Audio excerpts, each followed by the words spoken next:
Selera miling jodu Dere chujan wale kerun dina lebak Jang seleji gor chuja Jang seleji gor chuja Jang seleji gor chuja Jang seleji gor chuja Jang seleji gor chuja Ko pinya lu kaput Ninjal chicken bucket Ko pinya lui kaput Ninjal chicken bucket Ti jang oke janga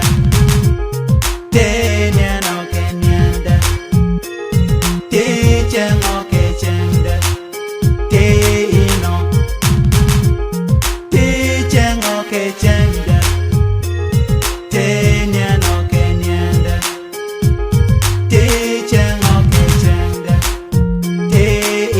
Chalario ninchiga kel Chemari Chalonio Mi salami lady Bi gor chujek bang Mi sale kwen Junior guakel Walane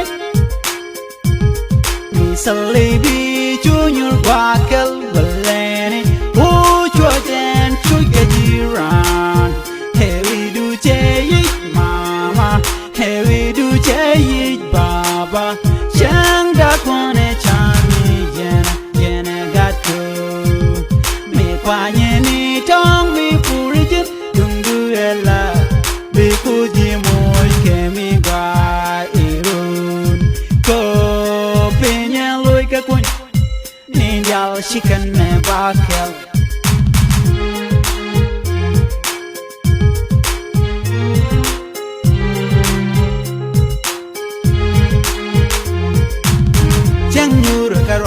Selera miling jodu Selera miling jodu Dere chujan wale kerun dina lebak Jang seleji gor chuja Jang seleji gor chuja Jang seleji gor chuja Jang seleji gor chuja Jang seleji gor chuja Pinya lui kaput Ninjal chicken bucket Ko pinya lui kaput Ninjal chicken bucket Ti jang oke janga Ti nyan oke nyanda Ti jang oke janga Ti ino Ti jang oke janga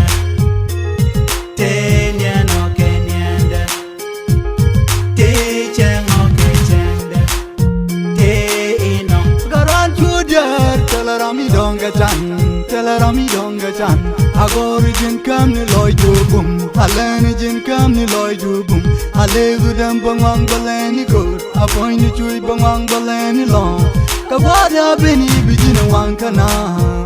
Achang gwege jilaram te bong Achang gwege jilaram te long Achang gwege jilaram te dwong Kawada beni bijina wang kana Telarami donga chan Telarami donga chan